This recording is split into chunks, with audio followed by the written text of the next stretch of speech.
Good day. I am the lone journalist for KRAZ TV. Now this is a book. Our book review has to be done at the adult side today. This is a very important story, and it's called The Nazi Hunters by Andrew Nagorski. I don't want to butcher his name. I hope I haven't. Anyways, it's a story about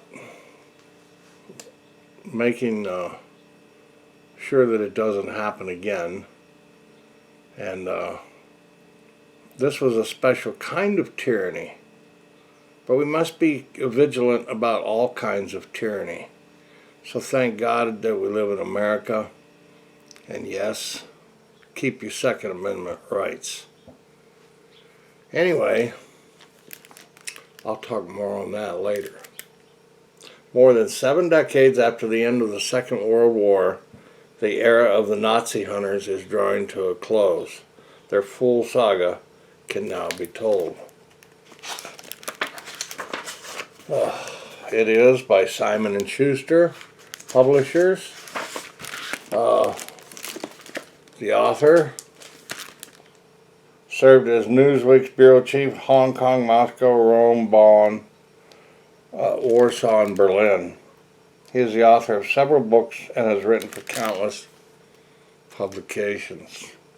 Visit him at www.andrewnagorski.com. Oh, where do you begin? After Nuremberg trials and the start of the Second World War, the victors in World War II lost interest in prosecuting Nazi criminals. Many of the lower-ranked perpetrators blended in with the millions who were seeking to rebuild their lives in New Europe, while those who felt most at risk fled the continent.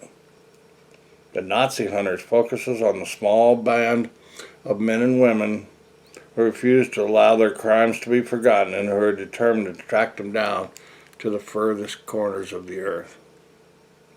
Nagorski chronicles the dramatic stories of famous hunters like Simon Wiesenthal, Beate, and Sergei Klarsfeld, along with those who often worked in the shadows.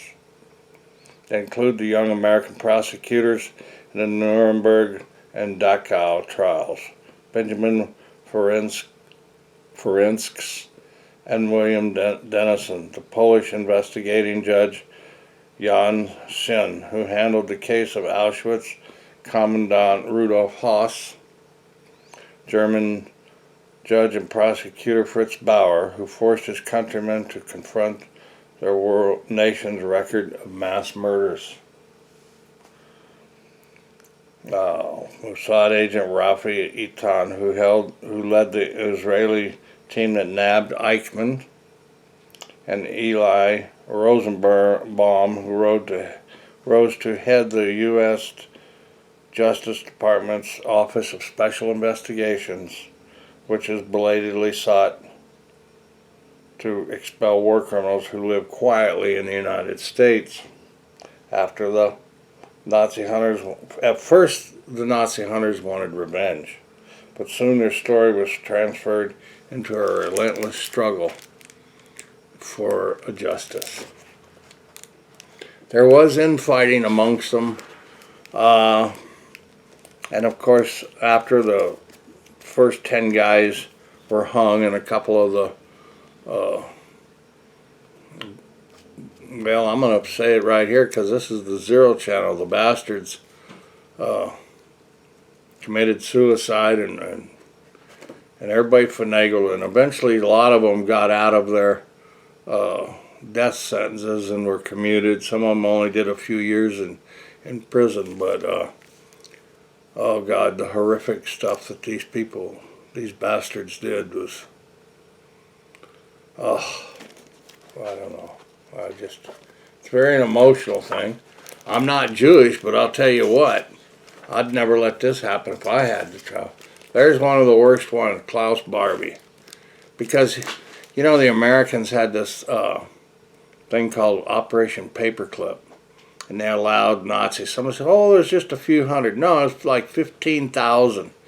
And a lot of people at the end, Klaus Barbie was so bad and he was so unrepenting that the United States government told him, get out of here. We can't have you here. You're not going to have you help us in whatever agenda they had. So he went to Bolivia. And a lot of them lived with dictators and lived under leftist dictators and rightist dictators, but mostly rightist dictators. Argentina and all, but some of them went to Chile, some of them went Peru and Bolivia. So it was all over the globe. Mostly, a lot of them went to South America. It's an incredible story. The West Germans and the German people were really got into it. The big takeaway on this book is that only 1% or something actually got caught or recognized, and 85 or more percent just blended back in and said, "Oh no, I wasn't a Nazi. I was something I had to do at the time." You know, like what's popular now in America.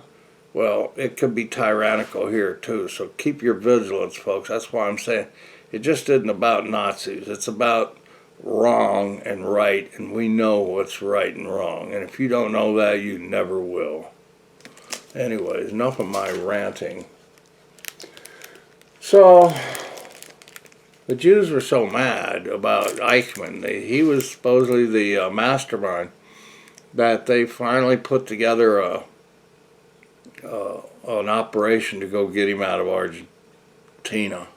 And they flew him out, but they had other contingencies, like a ship of kosher beef that they were going to put a special prison inside the hold of the ship and smuggle him out that way. So they got him with El Al Airline. It was the first plane allowed by Argentina of Israel, allowed into a delegation. So they brought him out that way, and he talked and talked, and it was like 4,000 pages of testimony that he actually, 3,456 or something. So it's an amazing story, and like Biette Karsfeld, she was a leftist and her husband was a rightist, but they between them really did a number on them, and they went around, and people like Kurt Waldheim, who was the head of the United Nations, I think he was the first secretary, he was a Nazi, and they finally worked on him.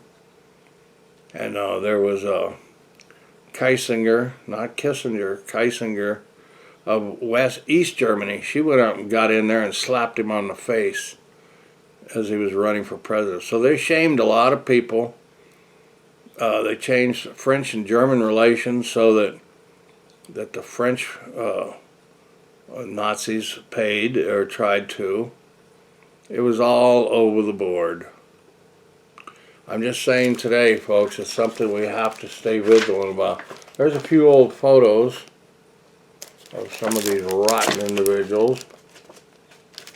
I don't know. Let me see if I can find it. Yeah.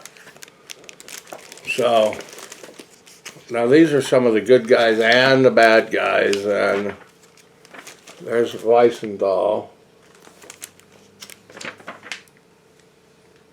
Oh, there's the 10 that got hung, and the guy in the middle is the hangman. Oh.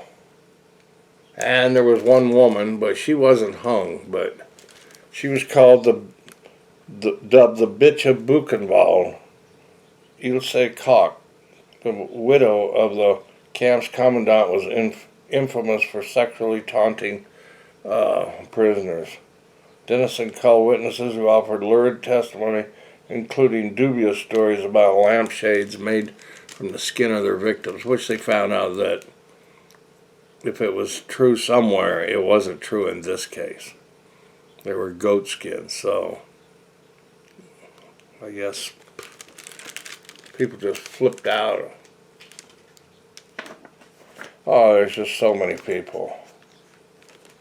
There's the Mossad agent that went in and got Iser Harel. Launched the investigation that eventually led to Adolf Eichmann's capture. So we got this book at the Tucson-Pima County Library. You can get it at your library. The main thing is remember that tyranny and evil in this earth, evil's a lot easier to start and a lot harder to get rid of once it's entrenched. And that the only one phase of it that was really nasty was these bastards called the Nazis. And people just ran like droves to that idealism. Then, of course, the minute it was over, they like came out of a daze and just said, "Oh, I wasn't that. I don't want to do that no more." Well, thank God we hope not. But there are neo-Nazis, and I'm not even going to go into that because it just starts some more crap. But be real, folks, and read the book and learn a lesson. So this is Doc Martin for KRAZ TV saying, read the book, The Nazi Hunters by Andrew Nagorski. Goodbye.